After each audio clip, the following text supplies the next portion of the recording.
Hello everyone. Today I'll teach how to express future result of present action with if. I'll explain in English as well as in Telugu with different examples. ప్రస్తుత చర్య లేదా క్రియతో భవిష్యత్ ఫలితాన్ని ఎలా మాట్లాడవచ్చు, ఎలా వ్యక్తీకరించవచ్చు అనేది క్రింది ఎగ్జాంపుల్స్ ద్వారా మనం తెలుసుకుందాం. Example 1. If Sarojini works hard, Sarojini కష్టపడి చదివితే she can pass the exam, ఆమె ఎగ్జామ్ ఉత్తీర్ణ అవుతుంది.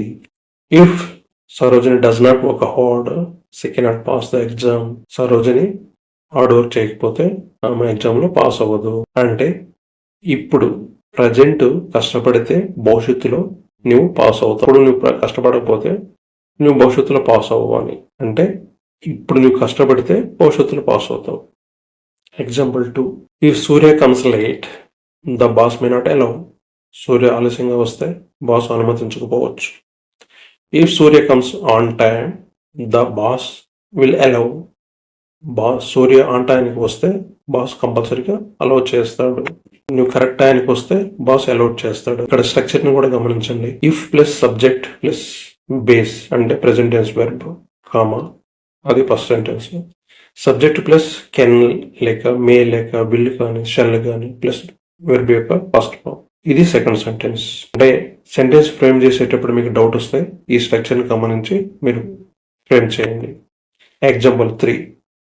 If Siraj place well, we shall promote him, Siraj బాగా ఆడితే మేము అతన్ని ప్రమోట్ చేస్తాం. If Siraj does not play well, we shall not promote him, అతను బాగా ఆడకపోతే మేము ప్రమోట్ చేయం. అంటే ఇప్పుడు నువ్వు ఆడితే మేము భవిష్యత్తులో నిన్ను ప్రమోట్ చేస్తాం. నువ్వు ఇప్పుడు బాగా ఆడపోతే మేము ప్రమోట్ చేయం. If Siraj place well, we shall promote him, Siraj బాగా ఆడితే మేము అతన్ని ప్రమోట్ చేస్తాం. Example 4. If you invest in mutual funds, you may get 15% of rate of interest, మీరు ఇప్పుడు మ్యూచువల్ ఫండ్స్లో ఇన్వెస్ట్ చేస్తే భవిష్యత్తులో మీకు 15% రేట్ ఆఫ్ ఇంట్రెస్ట్ వస్తుంది. If you invest in mutual funds, you may get 15% of rate of interest, మీరు ఇప్పుడు mutual ఫండ్లో పెట్టుబడి పెడితే మీకు భవిష్యత్తులో 15% రేట్ ఆఫ్ ఇంట్రెస్ట్ వస్తుంది. Example 5.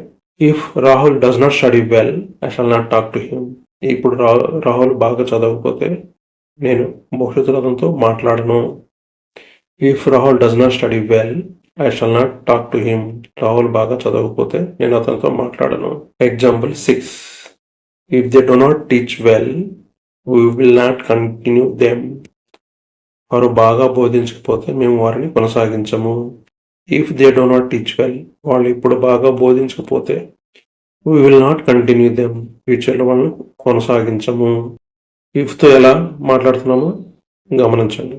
Example 7. What will you do if Ganesh does not help you, Ganesh మీకు సాయం చేయకపోతే మీరు ఏం చేస్తారు.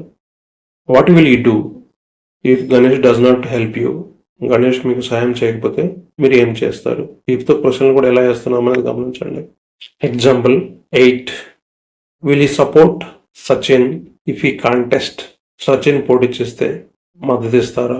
అండ్ సచిన్ కంటెస్ట్ చేస్తే మీరు తర్వాత మద్దతు ఇస్తారా. Will you support Sachin if he contest, అతను ఇప్పుడు కంటెస్ట్ చేస్తే మీరు అతన్ని సపోర్ట్ చేస్తారా. Example 9. How can Hardik play if the coach does not encourage him, coach encourage చేయకపోతే హార్దిక్ ఎలా ఆడగలడు. How can Hardik play if the coach does not encourage him, coach ప్రోత్సహించకపోతే హార్దిక్ ఎలా ఆడగలడు. ఇఫ్తో క్వశ్చన్స్ కూడా ఫ్రేమ్ చేయొచ్చు. అంటే మీరు ఇప్పుడు చేస్తే భవిష్యత్తులో ఫలితం ఉంటుంది అనే దానికి ఇఫ్ను ఉపయోగించి ఈ 9 ఎగ్జాంపుల్స్లో ఏ సెంటెన్స్లో ఎలా ఉపయోగించాలన్నది గమనించి మీరు ఆ విధంగా మీ ఓన్ సెంటెన్స్ ఫ్రేమ్ చేసి ప్రాక్టీస్ చేయండి. ఈ 9 ఎగ్జాంపుల్స్ ఆధారంగా మీరు మీ ఓన్ సెంటెన్స్ను ఫ్రేమ్ చేసుకొని ప్రాక్టీస్ చేస్తే మీకు ఇంగ్లీష్ ఫ్లో అనేది వస్తుంది. ఇవి మనం మాట్లాడేటప్పుడు చాలా ఉపయోగపడతాయి. ఇఫ్ డిఫరెంట్ సందర్భంలో ఎలా ఉపయోగిస్తున్నాం అన్నది గమనించండి. మీరు ఇంతవరకు సబ్స్క్రైబ్ చేసుకోకపోతే తప్పకుండా సబ్స్క్రైబ్ చేయండి, లైక్ చేయండి. బెల్ ఐకాన్ క్లిక్ చేయండి. మర్చిపోవద్దు. తప్పకుండా సబ్స్క్రైబ్ చేయండి.